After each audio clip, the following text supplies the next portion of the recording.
As well.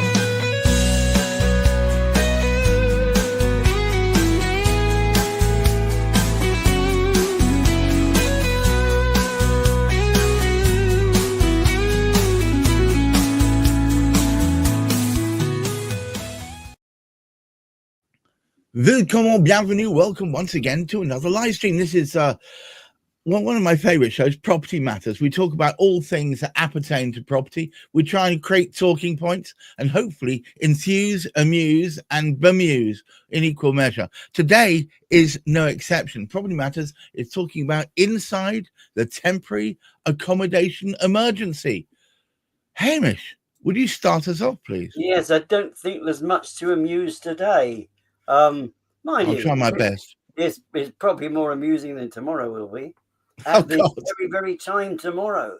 Well, I don't know. I heard the other day someone saying that the next budget may well be a joke. Who can tell? Anyway, would you start us off? What's this temporary accommodation lark about? Yes, I think we have to ask the very first question is, what does temporary mean? Right. Because very often we will dash away for a couple of days and that is temporary accommodation. Right. However, very rarely is our temporary accommodation going to take sort of 2 years to resolve, or a year, or 18 months, or even 3 months, or something of that particular nature. That is stretching the word temporary to its ultimate limit there, really. But we have a very big challenge on, and of course, like many of the challenges we happen to have within the property sector sort of altogether, it all stems from one major issue. There's a desperate shortage of accommodation. Yeah. And what we have is a situation at the moment that the private market is suffering because we don't have adequate sort of private housing stock. We don't have adequate social housing stock. So as a consequence of that, there are a lot of people on sort of doing swap overs. I say a lot of people. The councils are beginning to rely a little bit more on private stock, and private stock are a little bit worried, so they're rushing away like all get out because of what is actually sort of coming up tomorrow. So we put a shortage in there. We put this hesitancy about people to actually sort of move on and sort of get something new. They simply wanted to get out rather than get something new if they happen to be a landlord. However, in amongst all of this, we do have far too much within the shortage of housing that we do have.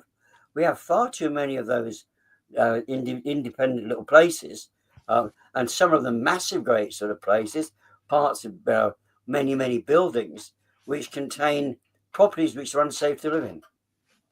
Then it could be all sorts of reasons. We know about the cladding issues. We know about compartmentalization. We know about fire escapes. There's so many different things that can actually sort of go wrong. And of course, it doesn't matter which sector you happen to be in. It could be private housing. It could be social housing.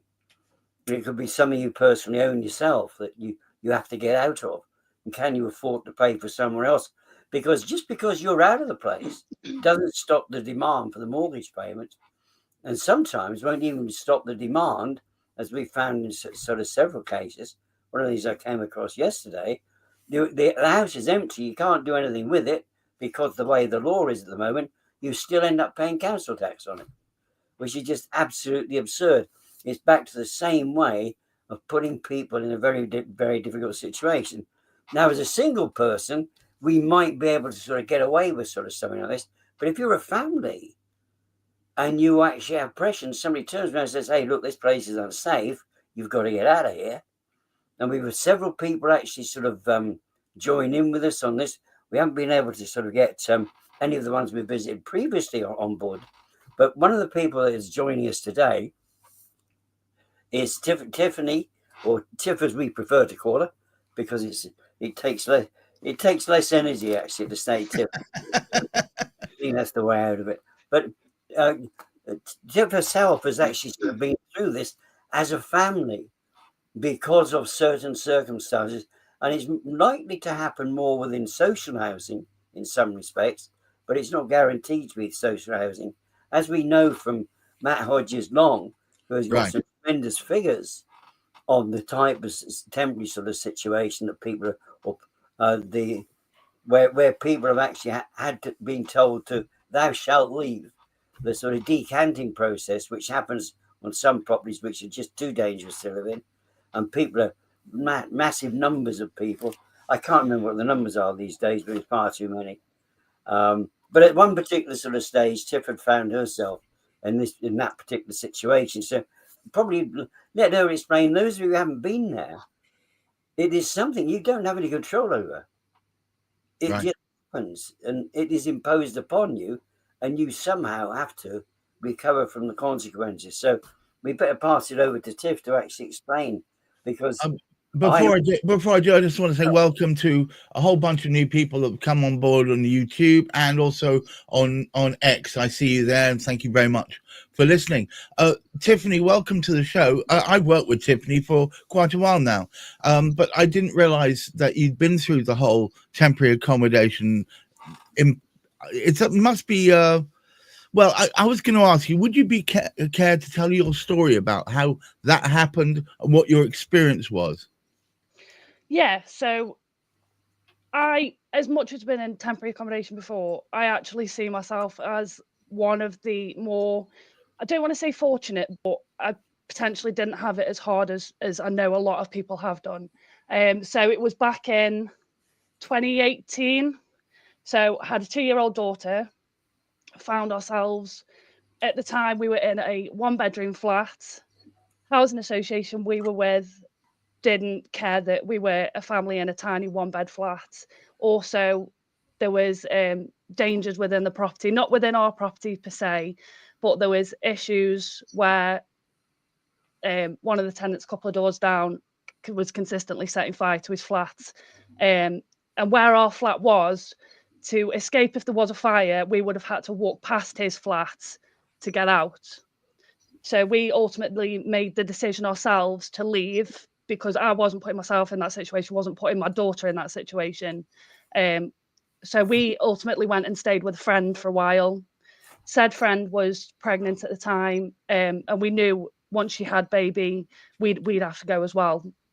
So in that situation, we got in contact with the council, not the housing association we were with to start with.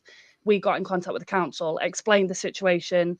They fully understood why the reason we had to leave. Right. And they said, we know you've got to leave now, but we haven't got anywhere for you. So we gave them the date that we had to leave our friend's house. We couldn't ring them. We had to wait for a phone call from them. Waited until 4 or 5 o'clock in the afternoon, all packed up, ready to go, for them to ring us and say, we've got nowhere for you. You're going to have to go to a bed and breakfast. So, as you can imagine, lugging all our stuff, everything for a 2-year-old toddler, which, as you can imagine, is a lot of stuff. Unbelievable amounts of stuff, and not forgetting your own belongings, for goodness' sake. Yeah. To a little room in a bed and breakfast. Basically, we had the beds for all of us. And then we had a TV, a tiny fridge freezer, and a microwave, and that was it. And we were there for nearly 4 months. It was difficult, like I said, with a 2-year-old child and everything else as well. My health isn't the best as well. So in that situation, and the council just left us until we had a phone call one day to say that they had found us somewhere. But in that situation, so we had 3 places within the city that we said we'd prefer. They let us choose 3 places within the city, but ultimately they basically turned around and said, we can't guarantee you those places. Once we offer you somewhere, you've basically got to accept it, otherwise we'll take you off the list. Good Lord. That's unpleasant. As we've got a number of comments, including that one, which I assume means that you poor sausage. So coming through that, I'm sure has made you stronger. Absolutely. Yeah. And like I said, we were there for 4 months, so I don't see myself massively as somebody that's and I've known families that have been in temporary accommodation for months, even a couple of years, and they've been passed from pillar to post, and one temporary accommodation to another. So I do see myself as somebody that's a little bit more fortunate, but regardless as to how long you're in somewhere, the situation's the same. You've got one tiny room, no proper facilities to cook, especially like I said, when you've got children, no bathroom that's your own. You effectively lose a lot of your freedom. Right. Well, so look, it seems to me that you are pitching from the one fire to another fire. Yeah. And you don't have any control over any. The other part that worries me is you're saying the housing association, you effectively had to bypass them to get any action. Yeah. Why was that then? Yeah. They seem to just have the attitude of you've got a roof over your head. That's what matters. We battled with them for over 12 months to try and get something sorted. We had the fire crews out to say, look, this isn't safe. Whenever they used to come to the property, they used to say this isn't safe for the family, but they just had the attitude of you've got a roof over your head, you pay rent, we don't care. Right. So it was transactional. And would you say the council was more, they took longer, but more understanding? Absolutely, yeah. As much as a lot of people have issues with councils and things like that, I haven't been able to fault ours. They were fantastic from the get-go. Yeah, yes, they struggled to find us somewhere for, like I said, a good 4 months, but from the get-go of us explaining the situation and them completely understanding why we had to do what we had to do, they were helpful. It's just how did it affect you mentally? It was so difficult, like I said, especially having my health not being fantastic, having a 2-year-old daughter as well at the time. Yes. It was probably one of the hardest set periods of my life. Right. It was difficult. Thank you so much. And thank you for being brave enough to tell us your story like that. I do appreciate you very much. Hamish, it seems to me in another show that we do on Fridays, shameless plug, Cladding Matters, if a lot of those issues were sorted out and suddenly we had all these extra housing stock, flats, etc., which would be ideal for this sort of scenario. That would alleviate the problems no end. Well, that would solve so many challenges. We have a desperate labour shortage, which prevents, if you like, we're way behind. There's no way we're going to be. We might hit 1 million properties being built within the time frame of this. Do you remember how many the latest government and a long line of governments have promised that they would build yearly? Oh, I think they've been promising it since the 60s, and it's really since the 60s we haven't hit 300,000. And it's approached. It is 300,000 we now need to reach if this government's going to get its 1.5 million. The fact that their first year was 200,000, so basically we're 500, we're 50,000 sort of short there. So we're still playing catch up, really. Well, we're not catching up. We're going backwards, basically, because what we've got, which Tiff didn't have, and Tiff can imagine what it would have been like. Because she went through that, she can imagine the situation now. It's not just competing with those locally. There's a desperate shortage for the indigenous population of this country to find accommodation. There is a challenge in many instances, far too many instances, and particularly when we have a situation like Tiff, some kind of emergency crops up. You have to get out of it. The properties need to be... The property, because of the dangers in the property, everybody has to be cleared out of it. But what we've obviously got now is a large number of other people coming from outside of the country, one way or another, that shouldn't necessarily be here. But the council, because of the way that this country has chosen to look after them, the council is responsible for those as well.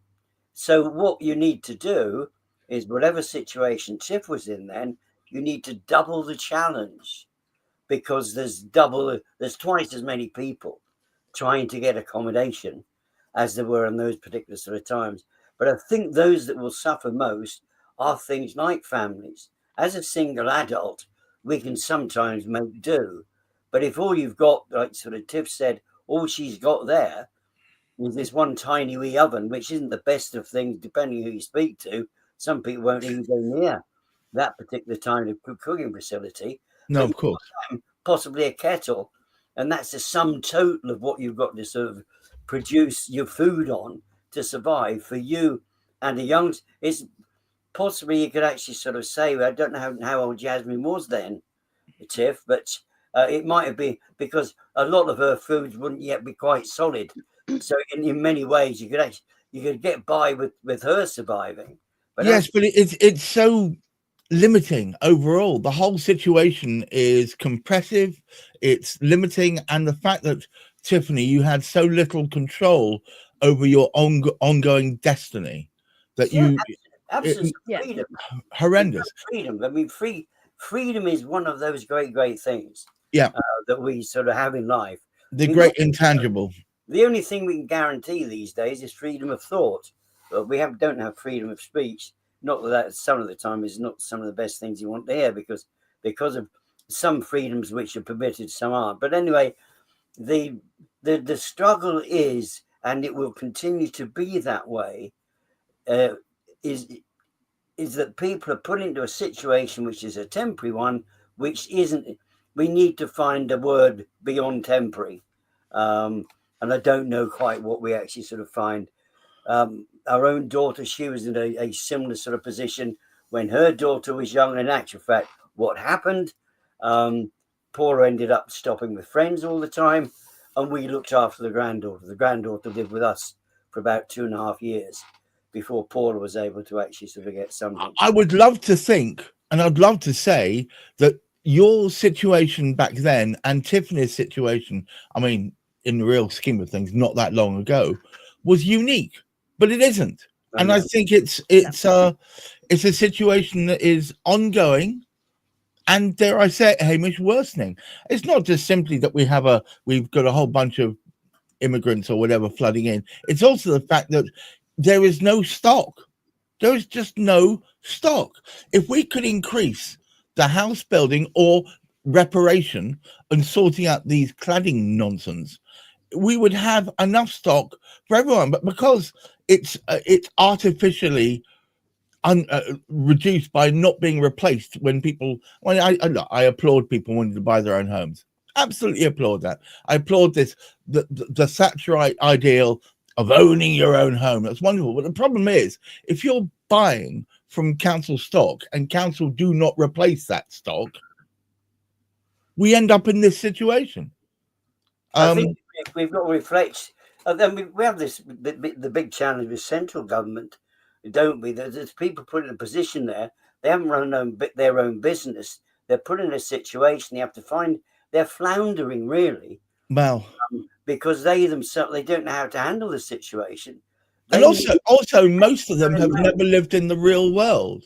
No. They don't know the price of a bottle of milk, for instance. Tiffany, before I pass back to Hamish to finish up for today, can you tell me, looking back on that experience, do you feel that overall you were supported or unsupported? Unsupported to start with by the people that I should have been supported by from the beginning.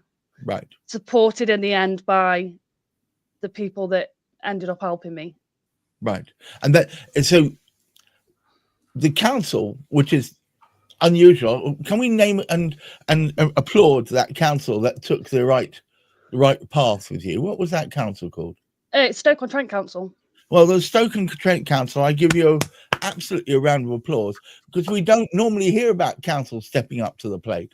No. But I won't, for the sake of legal issues, won't mention the housing association that you're with first of all. I think that's absolutely abuse that they let you stay beside someone who had a tendency towards arson, and at some point potentially could have ended up killing you all by dint of you having to walk past his smoke-ridden home just to get out. Hamish, what a tangled web we weave. Would you kindly take us home? I will indeed. I will indeed. I'm on my way through it. I will mention that the for our daughter on moving into council accommodation, there was a problem with dampness there. And of course, with a youngster, with a sort of toddler sort of living within that, the council weren't that interested because it was a housing association house. And the housing association, I think the comment is, providing you get your rent, providing they get their rent, they really couldn't in many cases. It does appear that there is a theme here. Oh, there's definitely a theme. There are some remarkably good housing associations. I mean, if somebody can get in touch with us and tell us, give us some stories, somebody, and tell us how the housing associations have been, and let us actually proclaim those good ones. That would be a good idea. Actually, yes, I absolutely echo that. If any of you out there can tell us some good news stories regarding housing associations, we'd like to offset the obvious travesty bucket of poop that we keep being told about in various scenarios. Sorry, Hamish, would you finish your? Well, no, I was going to say, if anybody out there can do it, come and join us and come and actually explore the situation and come up with some ideas, possible solutions that you can think of that can actually sort of help us through. It is a challenge. There's no two way. Every single political party would admit it is a challenge we find. We have to try and do something. But the trouble is, it's not even a scattergun approach, actually, because there's nothing coming out. There's no powder left in the propulsion behind it. There's just bits and pieces dropping out the end of the blunderbuss without any gunpowder. There has to be a way of working on the terrible situation we've got in housing sort of all together. But there are some lovely little stories of some helplines here, some helplines there, when people have actually turned around and actually they've pulled things out. Let's hear some of those stories. Well, it's been yet another remarkable Property Matters. Thank you so much, Tiffany Fairbrother of All Sorts of Hats, for attending. And Hamish McClay, thank you so much for having put this together in the first place. And to all of you out there, we don't just want to hear about the negative stories. They're very easy to pick upon. We'd like to celebrate some positive news, but it's kind of hard to find sometimes. Help us find that positive news that we can celebrate a council here, celebrate a housing association there. But until next time, please keep your feet on the ground, keep reaching for the stars, and please try and look after that mental health. Until next week, bye-bye.